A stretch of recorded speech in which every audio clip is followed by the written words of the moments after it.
औज़ुबिल्लाहिमिनश्शैतानिर्रजीम बिस्मिल्लाहिर्रहमानिर्रहीम व बिका नस्तईन व हुवा खैरुल मुईन। अस्सलामु अलैकुम डियर स्टूडेंट्स।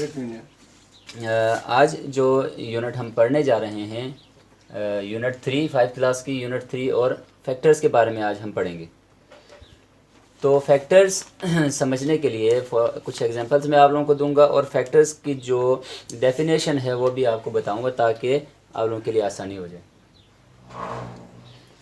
तो फैक्टर्स की जो डेफिनेशन है कि the numbers which are multiplied with each other to get a product are called factors. यानी वो नंबर्स जो आपस में एक दूसरे से मल्टीप्लाई हो सकते हों, प्रोडक्ट है जिनको मल्टीप्लाई करने से आपस में क्या हो, एक ही नंबर आता हो। मसलन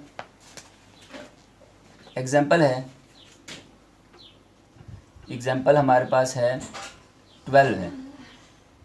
अब 12 किस किस नंबर पर डिवाइड होते हैं वो हमें अलग करने हैं। मसलन 1 पे होता है, 2 पे होता है, 3 पे होता है, 4 पे होता है, 6 पे होता है और ख़ुद 12 पर भी होता है। तो 12 के ये फैक्टर्स हैं, यानी 1 के टेबल में भी आता है, 2 के टेबल में भी आता है, 3 4 6 12 इसी तरह इन सब के टेबल में आते हैं। तो इसको कहते हैं फैक्टर्स। हमने इनको अलग करना है। ये हो गया फैक्टर्स। 3 चीज़ें हम इसमें पढ़ेंगे, आप लोग गौर से सुने ताकि एक्सरसाइज हल करने में हमें कोई मुश्किल ना हो। जब भी आप लोगों से कहें कि किसी नंबर का फैक्टर निकालें तो आपने इस तरह फैक्टर निकालने हैं, पहली बात। उसके बाद फैक्टर्स के बाद एक होता है कॉमन फैक्टर, एक होता है हाईएस्ट कॉमन फैक्टर। कॉमन कहते हैं आम को, जैसे कॉमन नाउन्स होते हैं। इंग्लिश ग्रामर में आप लोगों को पढ़ाया जाता है कि कॉमन नाउन्स कौन कौन से, प्रॉपर नाउन कौन से। तो कॉमन कहते हैं आम जैसी चीज़ को। ये इसके फैक्टर्स हैं। अब मैं एक सवाल आप लोगों को यहाँ पे समझाऊँ कि जैसे 16 है तो 16 के फैक्टर्स क्या होंगे। 1 के टेबल में आता है, 2 के टेबल में आता है, 3 पे नहीं आता, 4 में आता है, 8 में आता है और 16 पे आता है। ये 12 के फैक्टर्स हैं, ये 16 के फैक्टर्स हैं। तो इसमें कॉमन फैक्टर जब हमने निकालना है तो कॉमन फैक्टर में हमने एक जैसों को निकालना है। कॉमन मैंने कहा था आम सी चीज़ें जो दोनों में पाई जाती हैं, तो क्या हो गया, उसको कहते हैं कॉमन फैक्टर। ये कॉमन फैक्टर्स हैं, ठीक हो गया। ये जहन में रख लें खुसूसी तौर पर, क्योंकि ये आगे आएंगे, आप लोगों को फिर परेशानी ना हो। फैक्टर कहते हैं अलग करने को, कॉमन फैक्टर कहते हैं उन अलग किए हुए नंबर्स में से जो कॉमन है, एक जैसे हैं, उसको हमने क्या करना है, हाईलाइट करना है, दायरा लगाना है। तो हमारे कॉमन फैक्टर्स क्या हो जाएंगे, अलग अलग हो जाएंगे। ये उसके बाद तीसरी चीज़ यहाँ पे फैक्टर्स कॉमन फैक्टर्स और एक है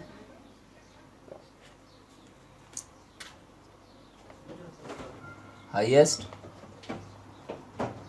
कॉमन फैक्टर्स। ये 3 चीज़ें हमारे पास हैं। फैक्टर हमारे ये हो गए, कॉमन फैक्टर में जो नंबर्स कॉमन है उसको हाईलाइट किया। तीसरी चीज़ है हाईएस्ट कॉमन फैक्टर्स। ये कॉमन फैक्टर में जो हाईएस्ट हैं, यानी हाई कहते हैं बड़े को, इनमें जो एक जैसे हैं, कॉमन मतलब कहते हैं एक जैसे, ठीक है। कॉमन फैक्टर एक जैसे फैक्टर, और हाईएस्ट कहते हैं इनमें से जो बड़ा फैक्टर हो, कौन सा है, 4 है हमारा। तो ठीक है, हमने 4 को क्या किया, अलग कर दिया। ये हमारा हाईएस्ट कॉमन फैक्टर का आंसर सिर्फ यही है। ये कॉमन फैक्टर हैं, उसके 3 आंसर्स हैं। हाईएस्ट कॉमन फैक्टर का सिर्फ एक ही आंसर आता है। क्यों? क्योंकि 4 से आगे वो हाईएस्ट नहीं है, ये लोवेस्ट है, इसलिए इनको नहीं लिखेंगे, सिर्फ हाईएस्ट को लिखेंगे जो कि हमारा 4 है। ये एक एग्जाम्पल आप लोगों को सिखाया है, तो सवाल में इंशाल्लाह आप लोगों को तफसीलन भी बताया जाएगा। तो क्वेश्चन नंबर 1 में इन्होंने कहा है find all the possible factors of the following numbers. Question number 1 में हमने क्या करना है, तमाम फॉलोइंग जो नंबर्स इन्होंने दिए हैं उसके सिर्फ फैक्टर निकालें। जिस तरह हमने 12 के फैक्टर निकाले थे, इसी तरह हमने इनके भी फैक्टर निकाले। ये जो 10 है, क्वेश्चन नंबर 1 का 10 है, इसका हमने फैक्टर निकालना है। तो क्या निकालेंगे, वन के टेबल में होता है, 2 के टेबल में होता है, 5 के टेबल में होता है और 10 के टेबल में होता है। ये हमारा आंसर है, सिंपल ये। इसमें ज़्यादा कुछ जद्दोजहद करने की ज़रूरत नहीं है, बस ये देखना है कि कौन सा नंबर 10 के टेबल में आता है। तो 1 भी 10 के टेबल में आता है, 2 भी आता है, 5 भी आता है, 10 भी आता है। तो इसी तरह 15 किस किस टेबल में आता है? 1 के टेबल में आता है, 3 के टेबल में आता है, 5 के टेबल में आता है और 15 के टेबल में आता है। बस फैक्टर निकालना है इसके, और इसमें कोई लंबा चौड़ा कोई काम नहीं है। ये है आपका क्वेश्चन नंबर 1। क्वेश्चन नंबर 2, इसमें कह रहे हैं कि write down the numbers whose factorization have been given below. Factorization उन्होंने पहले नीचे दिया हुआ है, उसको हमने क्या करना है, इनका प्रोडक्ट निकालना है। कैसे? क्वेश्चन नंबर 1 में उन्होंने दिया हुआ है 2 × 3 × 4। तो इसका आंसर कैसे निकालेंगे? मसला नहीं है, तो 2 को पहले लिखिए, मल्टीप्लाई बाय 3 4 = 12 होता है। ठीक हो गया। अब जब इन दोनों को हल किए तो इन दोनों का एक आंसर आ गया, बच गए ये दोनों। इनको आपस में मल्टीप्लाई करते हैं तो 12 2 = 24, ये आपका क्या है, आंसर है। इसी तरह क्वेश्चन नंबर 3, 7 × 3 × 2, तो 7 × 3 2 = 6, और बाकी बच के 7 और 6। जब 7 और 6 को मल्टीप्लाई करते हैं तो कितना आता है, 7 6 = 42। ये आपका आंसर है। बाकी सारे सवाल आपने इसी तरह ही हल करने हैं। ये क्वेश्चन नंबर 2 है आप लोगों का। इसमें कोई फार्मूला यूज़ नहीं होता है, बस सिर्फ ये है कि आपको मल्टीप्लाई आना चाहिए, टेबल आना चाहिए, जो कि बहुत अहम है। बहुत से बच्चे टेबल्स को मामूली समझकर छोड़ देते हैं, लेकिन आगे जाके उनको बहुत ज़्यादा प्रॉब्लम होती है। तो टेबल जितना हो सके आप लोग अच्छी तरह याद कर लें। क्वेश्चन नंबर 3 सी है, कह रहे हैं find the factor of the following and then highest common factors. पहले हमने फैक्टर मालूम करने हैं, यानी अलग-अलग मालूम किस किस नंबर पे डिवाइड होते हैं वो मालूम करना है। फिर उसमें हाईएस्ट कॉमन फैक्टर मालूम करना है, जिस तरह मैंने आप लोगों को पहले भी करके दिया था।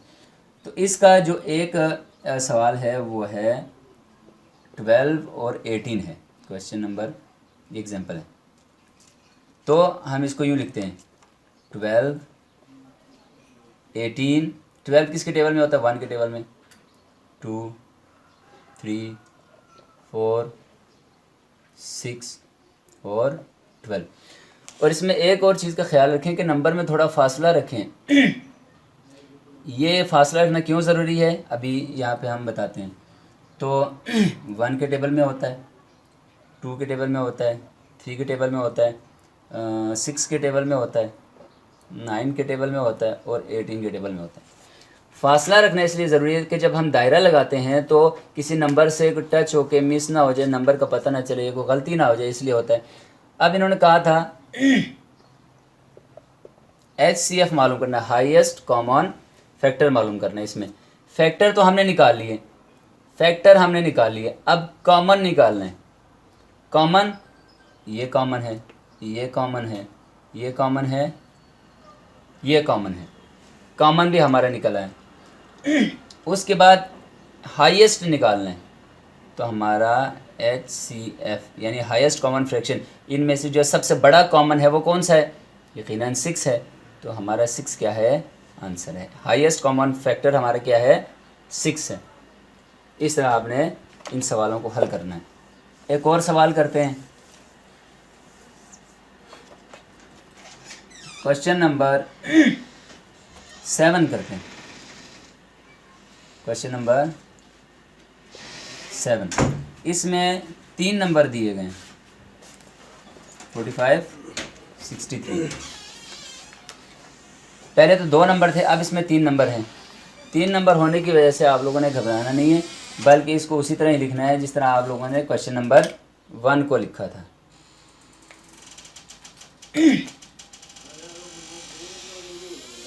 27 45 63, ये 1 के टेबल पे होता है, 2 पे नहीं होता, 3 पे होता है, 4 पे नहीं होता, 6 पे भी नहीं होता, 5 पे नहीं, 6 पे भी नहीं है, 7 पे भी नहीं है, 8 पे भी नहीं, 9 पे होता है और 27 पे होता है।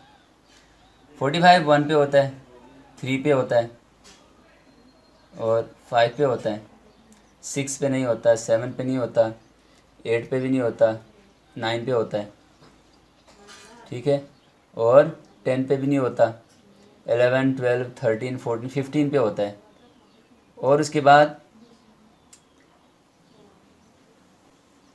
45 पे होता है। 1 पे होता है, 2 पे नहीं होता है, 3 पे होता है, 4, 5, 6, 7 पे होता है, 7, 9 इज़ द, और 9 पे होता है, अच्छा 21 पे होता है, और 63 पे होता है। अब इसमें हमने क्या करना है, इसमें फैक्टर्स हमने निकाल लिए, यानी एफ हमने निकाल लिया है, एफ हमने निकाल लिया है। अब सी निकालना है, कॉमन निकालना है। ये कॉमन है, ये कॉमन है, ये कॉमन है, इसके अलावा कोई कॉमन नहीं है। कॉमन भी हमारा आ गया। अब एच रहता है हाईएस्ट जो है, इन तीनों में से सबसे बड़ा कौन सा है, 9 बड़ा है, तो हम लिखेंगे H C F is equal to 9। जब 3 क्वेश्चंस वाला कोई 3 नंबर्स वाला कोई क्वेश्चन आ जाए तो घबराना नहीं है, चाहे 4 नंबर वाला भी आ जाए, आप लोगों ने तरतीब से सबको लिखना है, सबके फैक्टर्स निकालने हैं और उसमें से कॉमन निकालना है। दूसरी बात, तीसरी बात, उस कॉमन में जो सबसे बड़ा कॉमन नंबर है उसको आपने हाईलाइट करके कहना है ये आपका क्या है, HCF है। और इसी तरह आप लोगों का एक्सरसाइज 3 कंप्लीट होता है। अल्लाहुम्मा सल्ली अला मुहम्मद व आलि मुहम्मद।